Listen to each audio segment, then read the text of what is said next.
about 1974, maybe 75, when I first ran for city council. Harriet was already involved in things like Leadership San Antonio and clearly had all the earmarks of a civic leader, a civic presence. I've known Harriet a long time, since we first came to San Antonio, actually. Met her through the bank experience and developed a friendship from that. Kind of interesting. I met Harriet and Mary Rose at the same time. I chaired the Dome campaign. Mary Rose was with Atkins.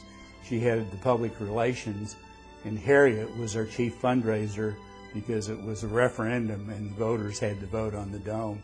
And since that time, I mean, Harriet has been involved in all my initiatives in the community, and I've been supporting her on all of hers. So it's been a great relationship. A really great partnership, and most recently on Haven for Hope. I mean, Harriet, when she's your friend, you have a real friend, and you have a partner in everything you do, and she has been amazing on Haven for Hope, and we work with her on the Texas Business Hall of Fame, and just so many things. I mean, she's just a great friend and a great partner. She was somebody who was ahead of me, forging the way for women, and she's always been an excellent role model. She really personifies what it means to be a good business leader that's a woman in this community. Harriet is very much the face of what Covenant does. Harriet is the personality behind a lot of the things that we do, and you know, Harriet's job in some unique fashion is to kind of bring a personality to the rest of the people in Covenant. She makes us more human because a lot of people see us as folks that do a lot with numbers and think about investments or financial plans all day long, and Harriet is just that bubbly person that's out there. So she softens up what we do and makes us a more personable team to be working with. The other thing about Harriet, I mean, obviously, you know, she's not in the office as much as you would think because she's either doing the community things or she's visiting the doctor.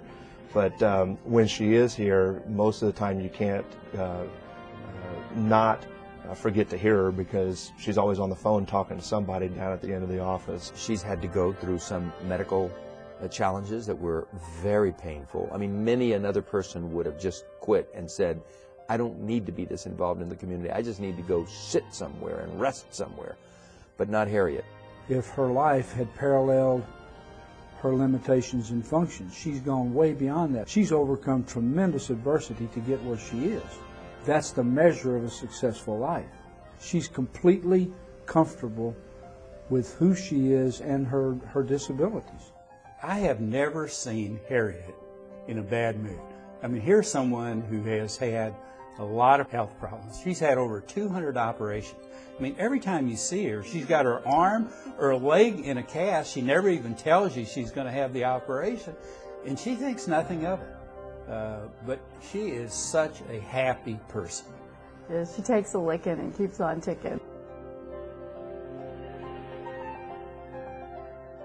Harriet's dedication to the community and her service to the community really embodies the nature of the theme this year.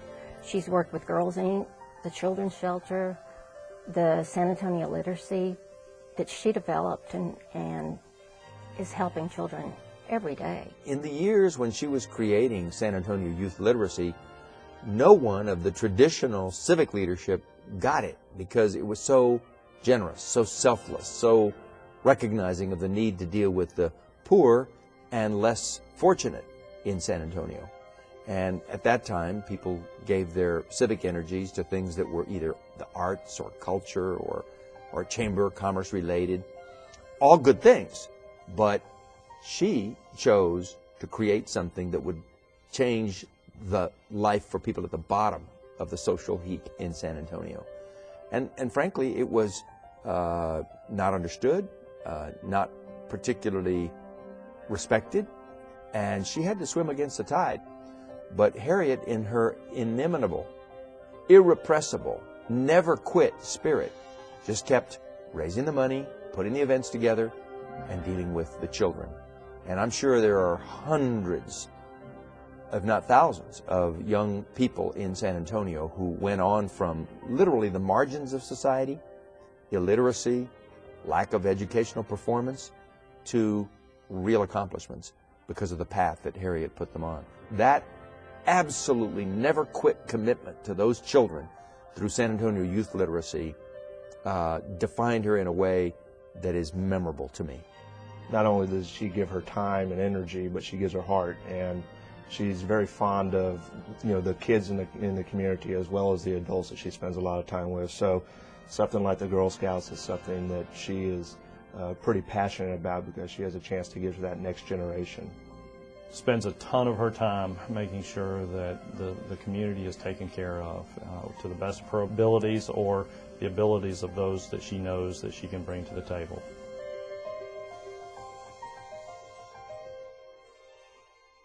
Anybody who knows Harriet loves Harriet, and anybody who knows that she's very colorful. And she's colorful in every way, including her dress. And one day she walked in purple, yellow, and hot pink speckled shoes. And I said, Harriet, only in your wardrobe could that be considered a neutral pair of shoes. Harriet is a lover of dogs, and we have a dog. And Harriet always remembers Lucille on every holiday. But she is the best dressed dog, and she has the cutest treats. And that's one of Harriet's really talents, is buying unique, wonderful gifts. Every year Harriet throws a Christmas cookie party where like all the kids make cookies.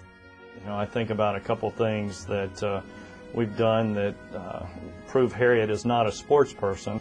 You know, I guess back in 2006, my family was going over to Germany to see the World Cup, which obviously is a soccer event, and Harriet goes, well, maybe you'll see Tiger Woods over there.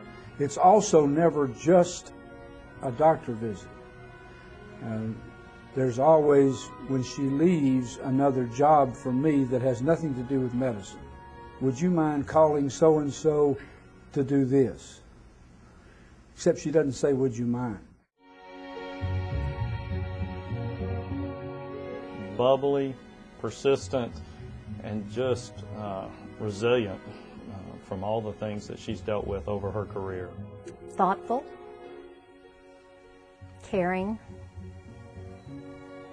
loving, and I could go on, I guess. She's pushy, and that doesn't necessarily mean it's bad.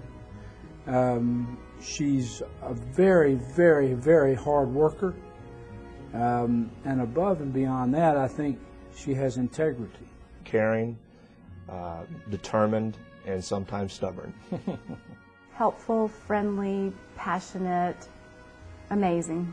If I had to restrict myself to 3 words, which is a hard thing to do, I would say dedication, sincerity, and professionalism.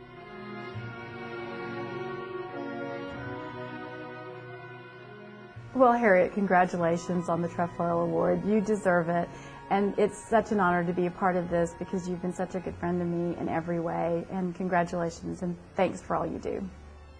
Well, I'd like to add my congratulations, Harriet. I mean, you are such a special friend to so many, and you are so deserving of this award.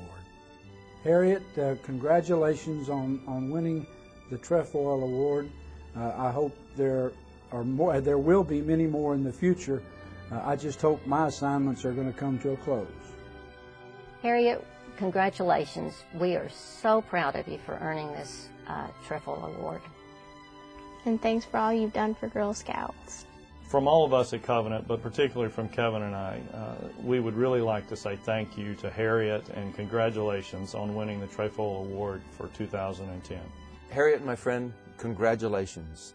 I'm so pleased you're getting this distinguished Trefoil Award, and you are an example to not just young women, but to everybody who aspires to make a contribution with their life.